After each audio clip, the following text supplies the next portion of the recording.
মিজোরাম সীমান্ত দিয়ে মানে মিয়ানমার থেকে ভারতে ঢোকার সময় ৭ জন বিদেশি ধরা পড়ল। এর মধ্যে ৬ জন ইউক্রেনীয় আর একজন আমেরিকান। হ্যাঁ, আর সোশ্যাল মিডিয়া তো সাথে সাথেই রীতিমতো রায় দিয়ে দিল যে এটা ভারতের উত্তর পূর্বাঞ্চলকে অস্থিরশীল করার একটা বড়সড় ডিপ স্টেট ষড়যন্ত্র। একদম। মানে সবাই বলছে এর পেছনে নাকি পশ্চিমা শক্তি বা ধরুন কোনো ছায়া সরকার কাজ করছে। পুরো ব্যাপারটা তো শুনতে একেবারে স্পাই থ্রিলারের প্লট মনে হচ্ছে। তো আজকের এই গভীর বিশ্লেষণে আমরা আসলে এই চাঞ্চল্যকর গ্রেফতারির পেছনের ঘটনাগুলোই একটু খুঁজব। রাইট। আমাদের মিশন হলো এই সোশ্যাল মিডিয়ায় ভেসে বেড়ানো তথাকথিত ষড়যন্ত্র তত্ত্বের আড়ালে আসল সত্যটা বের করা।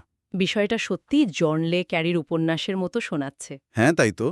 কিন্তু ওই থ্রিলার থেকে যদি আমরা একটু বাস্তবের মানচিত্রে ফিরি, তাহলে দেখা যাবে ভারতের ন্যাশনাল ইনভেস্টিগেশন এজেন্সি বা এনআইএ চার্জশিট কিন্তু সম্পূর্ণ অন্য কথা বলছে। আচ্ছা, কিরকম? এই বিদেশিরা আসলে কোনো পারমিট ছাড়াই অবৈধভাবে মিজোরাম সীমান্ত দিয়ে মিয়ানমারে প্রবেশ করেছিল।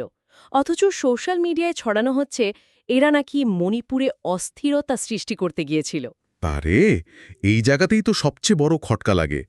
ঢুকেছে মিজোরাম সীমান্ত দিয়ে আর বলা হচ্ছে মণিপুরের কথা।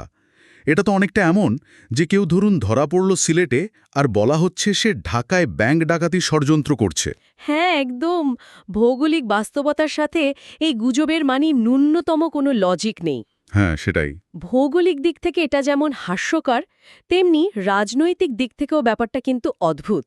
কারণ এই বিদেশিরা মিজোরাম সীমান্ত পার হয়ে মিয়ানমারের যে চীন প্রদেশে গিয়েছিল, সেখানকার বিদ্রোহীরা কিন্তু ভারতের শত্রু নয়। ও আচ্ছা। তাদের লড়াইটা মূলত মিয়ানমারের সামরিক জান্তার বিরুদ্ধে।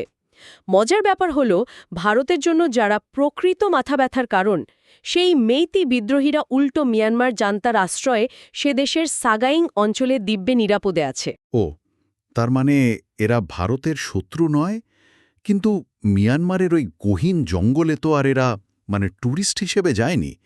ইউক্রেন থেকে সোজা মিয়ানমারের চীন প্রদেশে যাওয়ার তো কোনো লজিক দেখছি না আমি। উত্তরটা আসলে লুকিয়ে আছে আধুনিক যুদ্ধ কৌশলে। হুম। মিয়ানমার সামরিক জান্তার যে বিমান হামলা, তার বিপরীতে বিদ্রোহীদের কাছে ড্রোনই হল তাদের একমাত্র বলতে পারেন বিমান বাহিনী। ও আচ্ছা, ড্রোন। হ্যাঁ, আর ইউক্রেনীয়রা যেহেতু নিজেদের দেশে এই ড্রোন যুদ্ধে ব্যাপক পারদর্শী, তাই তারা সেখানে বিদ্রোহীদের ড্রোন চালানোর প্রশিক্ষণ দিতেই গিয়েছিল। সব তথ্য প্রমাণ সেদিকেই ইঙ্গিত দিচ্ছে। আচ্ছা, ইউক্রেনীয়দের ব্যাপারটা নয় বুঝলাম, কিন্তু ওই দলের একমাত্র আমেরিকান নাগরিক ম্যাথিউ ভ্যানডাইকের বিষয়টা কি? তাকে তো সোশ্যাল মিডিয়ায় রীতিমতো গোপন সিআইএ এজেন্ট বানিয়ে দেওয়া হয়েছে। হ্যাঁ, সেটাও দেখেছি। অথচ আমি দেখলাম এক্স বা টুইটারে তার প্রায় 5,80,000 ফলোয়ার। পৃথিবীর কোনো গোপন এজেন্টের কি এত পাবলিক প্রোফাইল থাকে? কমব্যাট ভলেন্টিয়ার আর কি। নিজেকে জাহির করতেই সে বেশি পছন্দ করে। হুম। কিন্তু ভারতের আসল চিন্তার জায়গা এটা নয় যে এরা সিআইএ এজেন্ট। ভারতের অস্বস্তিটা হলো এই ট্রানজিট নিয়ে। ওই রুটটা ব্যবহার করা নিয়ে। ঠিক তাই। মিয়ানমার জান্তার সাথে ভারতের বেশ ভালো কূটনৈতিক সম্পর্ক রয়েছে।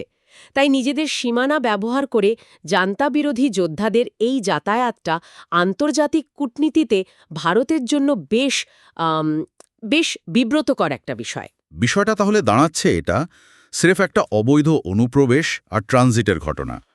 কিন্তু এই সামান্য ঘটনাটা কিভাবে রাতারাতি একটা গ্লোবাল ষড়যন্ত্রের মাস্টার প্ল্যানের রূপ নিল? এখানেই কাজ করেছে প্রোপাগান্ডার ইকো চেম্বার।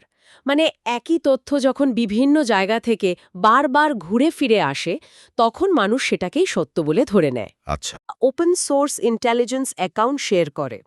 এরা মূলত ইন্টারনেটের বিভিন্ন পাবলিক ডেটা ঘেঁটে খবর বের করে। এরপর এর সাথে যুক্ত হয় মার্কিন অ্যান্টি এস্টাবলিশমেন্ট বা ধরুন সরকার বিরোধী গ্রুপগুলো। তার মানে একটা চেইন রিঅ্যাকশন শুরু হয়। একদম। কিন্তু আসল খেলাটা শুরু হয় যখন রাশিয়ান মিডিয়া অত্যন্ত সুপরিকল্পিতভাবে এই খবরটিকে লুফে নেয় আর ওই ইউক্রেনীয়দের ছবি প্রকাশ করতে শুরু করে। ও, তার মানে এখানেও একটা জিওপলিটিক্যাল সমীকরণ আছে। কারণ মিয়ানমার জান্তার অন্যতম বড় মিত্র তো রাশিয়া। ঠিক ধরেছেন। আর এই কারণেই রাশিয়ান ইন্টেলিজেন্স হয়তো ইচ্ছাকৃতভাবেই এই ইউক্রেনীয় আর আমেরিকানদের ধরিয়ে দিতে ভারতকে তথ্য দিয়ে সাহায্য করেছে। বাহ। এর মাধ্যমে তারা দুটো কাজ করেছে। প্রথমত মিয়ানমারে জান্তাবিরোধী লড়াইয়ে ইউক্রেনের উপস্থিতির কথা ফাঁস করে তাদের আন্তর্জাতিক ভাবমূর্তি প্রশ্নবিদ্ধ করা, আর দ্বিতীয়ত ভারতের মনে পশ্চিমা হস্তক্ষেপ নিয়ে একটা অমূলক ভীতি বা প্যারানয়া তৈরি করা। পুরো ব্যাপারটা তাহলে একটা ক্লাসিক মিসডিরেকশন বা বিভ্রান্তি ছড়ানোর উদাহরণ। হ্যাঁ, তা তো বটেই। মানে প্রথমে মনে হলো এটা ভারতের বিরুদ্ধে ষড়যন্ত্র, এরপর মনে হলো ভৌগোলিক ভুল, আর শেষে দেখা গেল আসল ষড়যন্ত্রটা লুকিয়ে আছে খবরের পেছনের রাজনীতিতে। একটা স্থানীয় অনুপ্রবেশের ঘটনাকে চোখের পলকে গ্লোবাল ইনফরমেশন ওয়ার বা তথ্যযুদ্ধের হাতিয়ার বানিয়ে ফেলা হলো। একদম।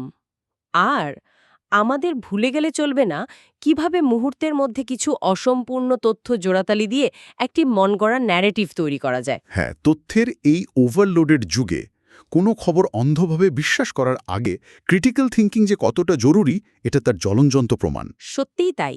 আর এখানেই একটা ভয়ঙ্কর সম্ভাবনার কথা মাথায় আসছে।